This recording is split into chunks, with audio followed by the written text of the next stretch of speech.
Assalamu alaikum wa rahmatullahi wa barakatuhu. Alhamdulillah rabbil alamin wa salatu wa salamu ala rasulillah wa ala alihi wa sahbihi wa sallima taslima kassira. Chers frères et sœurs en islam, nous remercions Allah subhanahu wa ta'ala, nous le glorifions, Allah le tout-puissant, le omnipotent et omniscient.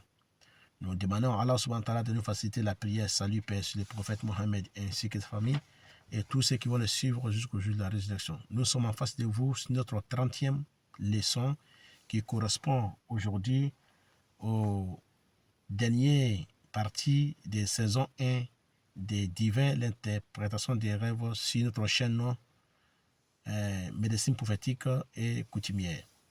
Chers frères et sœurs en islam, nous allons vous parler aujourd'hui sur la mouche, partie numéro 2 de la mouche.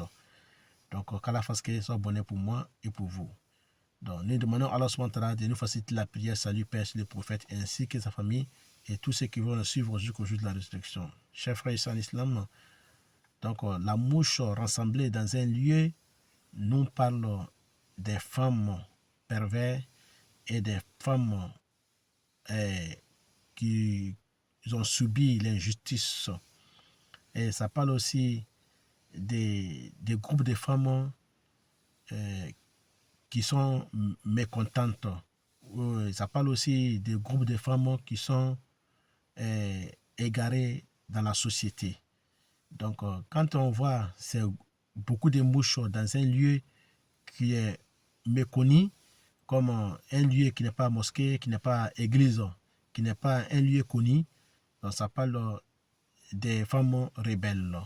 Mais quand c'est un groupe de femmes qui est rassemblé dans un lieu connu, comme devant une mosquée, devant une église, ça veut dire que ces femmes-là ont subi l'injustice du gouvernement. Les femmes-là, ils sont rejetées de la société et ce sont des femmes qui sont rabaissées par les autres personnes. Donc voilà, chers frères et sœurs en islam. Et celui qui voit beaucoup de mouches,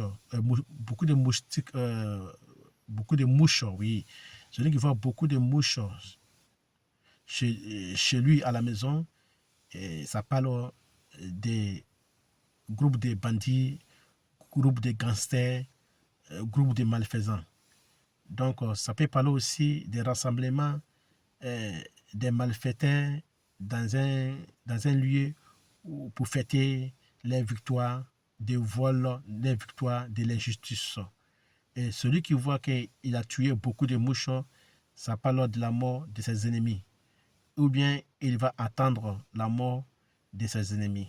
Donc, chers frères et sœurs en islam, voilà troisième partie de l'interprétation du rêve de la mouche, celui qui voit la mouche rassemblée dans un lieu connu ou non connu, ou bien devant une mosquée, ou bien devant une église. Voilà, chers frères et sœurs en islam, qu'Allah fasse que ça soit bonheur pour moi et pour vous et pour tous les musulmans. C'était notre dernière partie de l'interprétation du rêve, saison 1, selon notre capacité, ce que nous avons pu vous interpréter. Donc, qu'Allah fasse que ça soit bonheur pour moi et pour vous, qu'Allah nous facilite. Wallahu a'lam.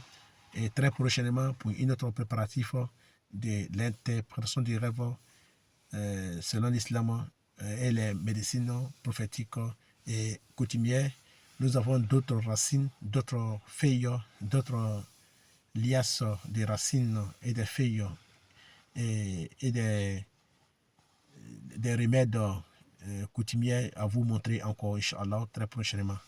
Donc nous sommes en préparatif de vous préparer votre nouvelle leçon sur les racines, sur les feuilles, sur les remèdes qui peuvent soigner aussi d'autres maladies, Inch'Allah ta'ala.